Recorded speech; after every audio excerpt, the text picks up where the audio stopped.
How does Ascension really work in the Stargate universe? You'll find out right after this. Hey everybody, I'm Taylor from Beard vs. Geek, where I show you it is okay to be a man and a geek at the same time. Today we are back in the gate with Stargate, and we are talking about that tricky little plane of existence known as Ascension.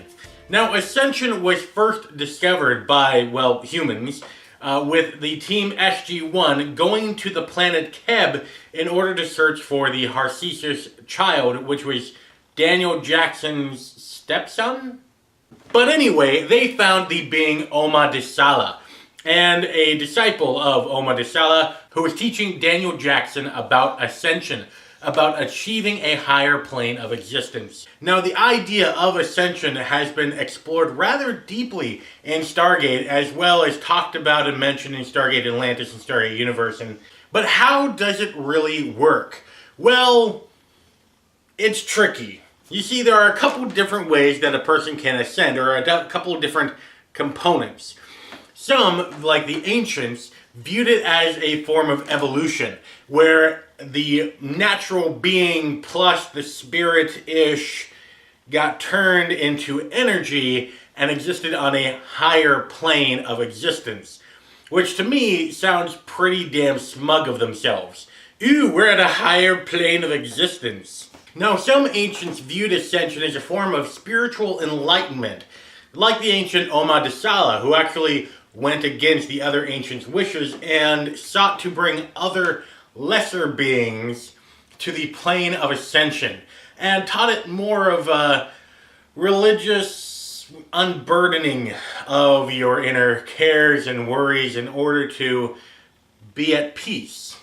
And didn't just see it as an evolutionary step like the majority of ancients, how you had to be better than everyone else in order to achieve Ascension. Then in Stargate Atlantis, we know that there's actually a biological and scientific approach to it, where your brain needs to be at a certain hurt level in order to have the option of choosing to ascend. So with the evolutionary approach, the spiritual approach, and with the scientific stuff all wrapped in there, what does it actually mean to be ascended?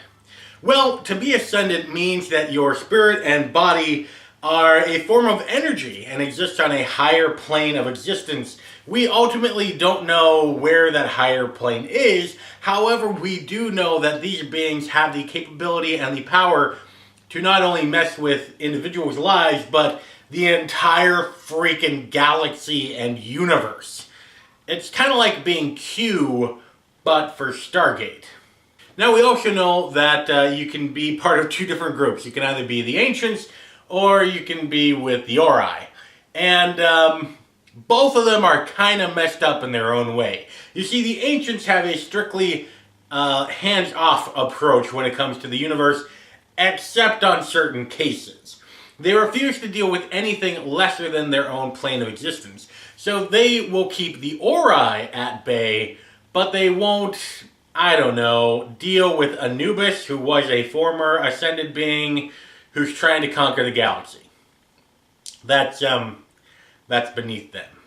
However, the Ori, on the other hand, who draw power from their worshippers and who are also ascended beings, love messing with other people's affairs. And the only thing keeping them at bay with screwing the SG-1 team in our universe is the Ancients, because the Ori and the Ancients are on the same plane of existence, so they're fine dealing with the Ori. But the Ori do have powers, and they can give that power to other humanoid people, like, you know, the crazy priests who love lighting people on fire. I don't know, that's really an odd hobby.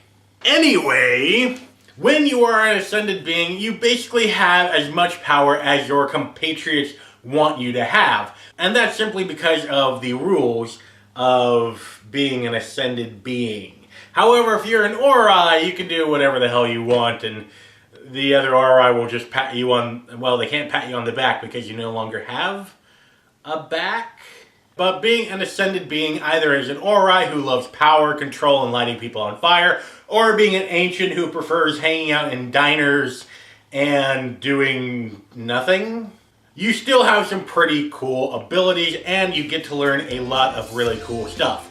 For more information about Ascension, go to the links in the description down below. There's some great stuff out there. And let me know in the comments what your favorite aspect of Stargate that you want me to talk about next. Also, let me know if there's anything that I have forgotten about Ascension in the comments down below.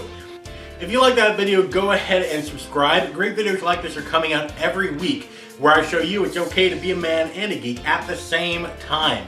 For more Stargate action, you can click on one of these two videos right here.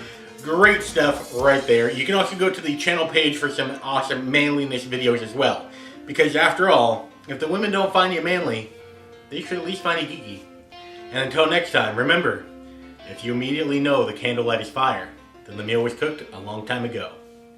Don't go shaving on me.